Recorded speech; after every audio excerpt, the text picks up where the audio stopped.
Аллах Таала жараткандардын ичинен көзгө көрүнбөгөн бир кайып аалам бар. Ал сырдуу кайып ааламды биз көзүбүз менен көрө албаганыбыз менен мына дал ошол кайып аалам өзүбүздүн эле жер шарыбыздын бир жеринде бар экени шек жаратты. Себеби дегенде ал сырдуу кайып ааламга жакындаган адамдар өзүнөн өзү эле жок болуп кетип, көздөн кайың болуп кетүүдө. Ооба, бул эч кандай жомок эмес. Бул азыркы учурга чейин табышмак жаратып келе жаткан таң калыштуу аалам сырдуу жер. Мына дал ошол сырдуу кайып аалам жердин кайсыл жеринде жайгашкан экендигин кызыгып турган болсоңуз, буга далил катары биз ошол кайып аалам жердин кайсыл жеринде жайгашканын таптык. Ошондуктан мына бул видеону аягына чейин көрүңүз. Баарыбыз эле жакшы билгендей, Аллах Таала жерден башка дагы ааламдарды жараткан. Биз басып жүргөн жер шарыбыз өзүбүздүн аалам болсо, биз көрбөгөн жана билбеген дагы чындыгында аалам бар экен. Ал көрүнбөгөн сырдуу ааламда азыр кимдер жашап жатышат? Ооба, алар азыр деле жашап жатышат. Ал эми чындыгында алар жаныбызда. Эгерде бул нерсеге ишенбей турган болсоңуз, анда Курандагы Аллах Тааланын айтканын эстеп көрөлү. Чындыгында мен жиндер менен адамдарды бир өзүмө сыйынуулары үчүн гана жараттым. Мына, бул демек биз адамзаты жалгыз эмес экенибизди Аллах Таала ыйык Куранда так жана даана айтып эскертүүдө. Демек, биз жашап жаткан жер планетабызда, деги эле ушул эле жер бетинде бизден башка дагы кандайдыр бир жандар жашайт экендигин Аллах Таала айтууда. Ал эми булар кимдер? Булар кандай жандар? Деп таң калып турган болсоңуз, анда билиңиз. Аллах Таала Куранда өзү айтып койгондой, адамдар сыяктуу, бирок көзгө көрүнбөгөн дагы бир макулуктар жашайт экендигин көпчүлүгүбүз эле жакшы билип калсак керек. Ал жандар кимдер? Алар кандай жандыктар? Алар Аллахтын жараткан макулуктары. Алар да биз сыяктуу тиричилик кылып жүргөн жандар. Бирок көзгө көрүнбөйт. Алар да кадимкидей балалуу болушат. Алардын да мусулман же капырлары болот. Алар биздин арабызда жүргөнү менен эң эле жакшысы алар биздин көзгө көрүнбөйт. Албетте, Аллах Таала алардын ааламын биз көрө албай тургандай кылып, көзүбүзгө көрүнбөс парда менен тосуп койгон. Эмне себептен көрүнбөй турган кылып койгондугун аныгын Аллах Таала өзү гана билүүчү. Аллах Таала ар бир нерсени себепсиз жаратпайт эмеспи? Кудуреттүү жараткан Аллах Таала кимге эмне пайдалуу, кимге эмне зыяндуу экендигин эң жакшы билүүчү зат. Ошондуктан ар нерсенин маңызын аңдап билүүгө биздин акылыбыз, күчүбүз дагы чектелүү. Бирок азыр биз бул көрүнбөс ааламда жашаган макулуктар тууралуу эмес, андан дагы кызыктуу, ушул күнгө чейин табышмак жаратып келаткан таң калыштуу бир жер тууралуу сүйлөшөбүз. Ал сырдуу жер мына биз жашап жаткан тоголок жер шарыбыздын бир жеринде жайгашкан экен. Себеби ал сырдуу жерге ким гана жакындабасын, ошол адамдын дайыны өчүп жок болуп кетет.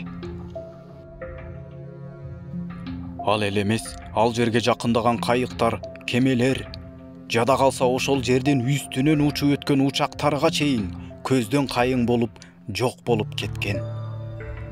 Жана ал жерге жакындап дайынсыз жоголгондордун саны өтө көп кайталанып келүүдө. Бул сырдуу аймакка жакындаган кезде ошол кемелердин көрсөткүч байкагыч куралдары, учактардын аныктап тургуч билдиргич куралдары, деги эле кандай гана байланыш системалары болбосун, ал жерге жакындаган кезде дароо иштен чыгып дайыны өчүп калат. Мына ошондуктан аларга эмне болоорун жана эмне болгонун көзөмөлдөп туруу үчүн байланыштар дагы ошол замат дароо өчүп калат. Ал сырдуу жерде эмне бар? Ал жерге жакындагандар кайда жоголуп кетүүдө? Деги эле мунун сыры эмне экендигин азыркы учурга чейин жобу табышмак жаратып, эч ким бир пикирге келе элек. Бул сырдуу аймак эмне болгон жер, анын түбүндө тартып кетчү эмне бар экенин эч бири так жообун айта алышкан эмес. Себеби дегенде, бул сырдуу аймакты иликтеп көрүү үчүн атайын барган окумуштуулар дагы ошондон ары дайынсыз жок болуп кетишкен. Мына ушул сырдуу аймакты иликтеп көрүүгө такыр мүмкүнчүлүк болбой койгондуктан окумуштуулардын амалы калбай айласы кетти. Көптөгөн жылдардан бери азыркы күнгө чейин табышмак жаратып келген бул сырдуу аймак тууралуу окумуштуулар кандай пикирге келишүүдө? Ал пикирлердин бири энтузиасттардын версиясы боюнча бул аймак көрүнбөгөн жандарга тиешелүү. Ал эми ал жерге жакындаган адамдарды ошол көрүнбөгөн ааламдын жашоочулары уурдап кетишүүдө деген таң калаарлык тыянак чыгарышты. Эгерде сен көрүп атасыңбы? Бул эмнеси? О Кудай, эмне болуп кетти? Эч нерсе көрүнбөй жатат. Биз кайда баратабыз?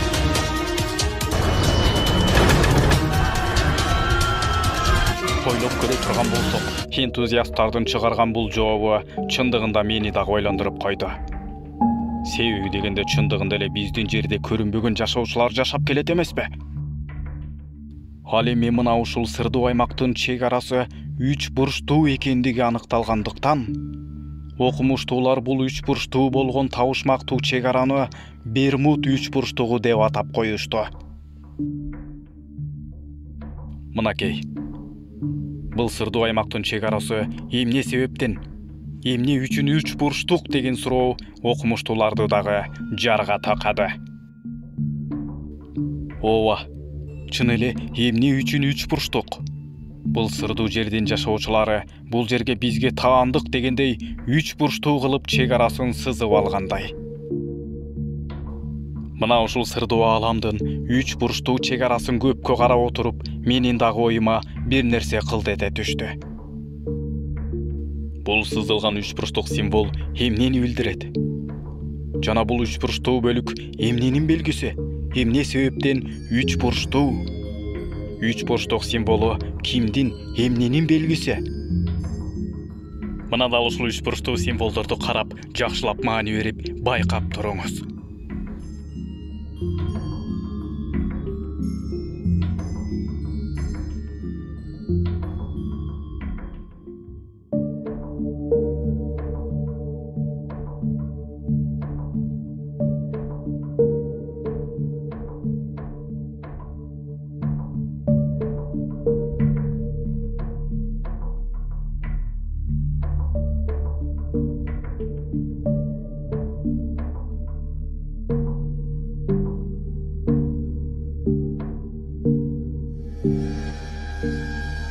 Мына, демек бул сырдуу аймак шайтандар ааламына таандыкпы?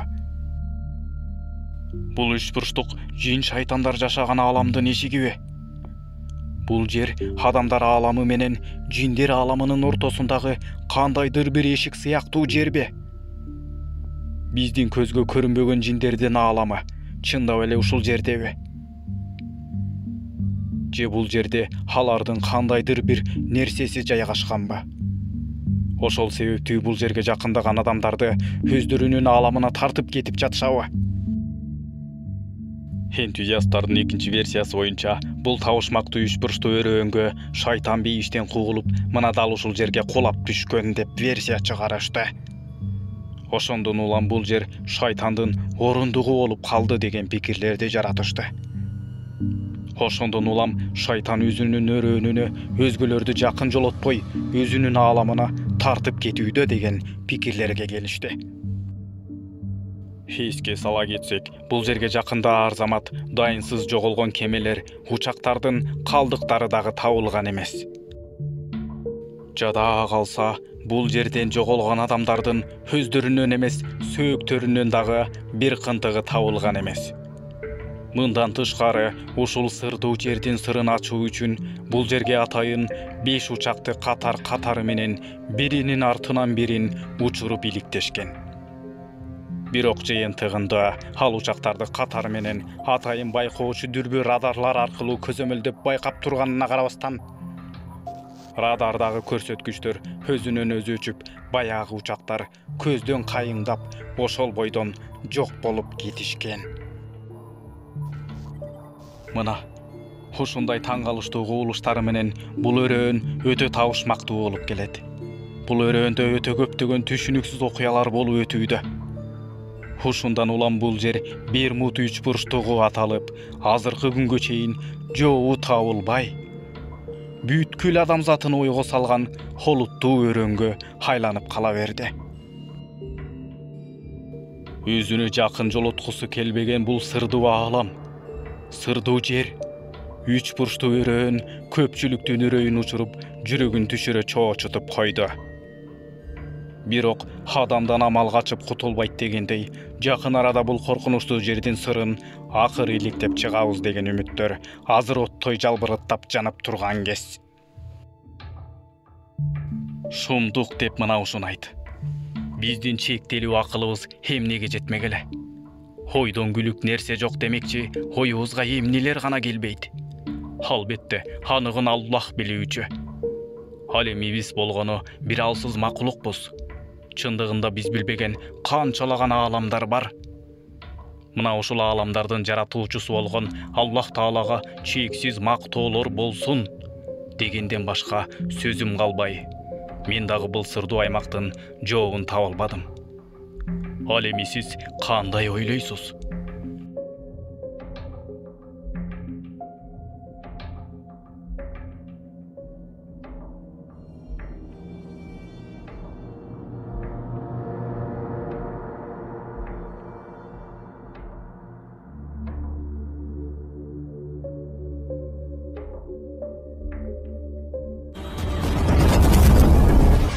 Видеону даярдаган Шумдук ТВ каналы. Ал эми бул видеого лайк басып, каналга катталганыңыз үчүн сизге терең ыраазычылык.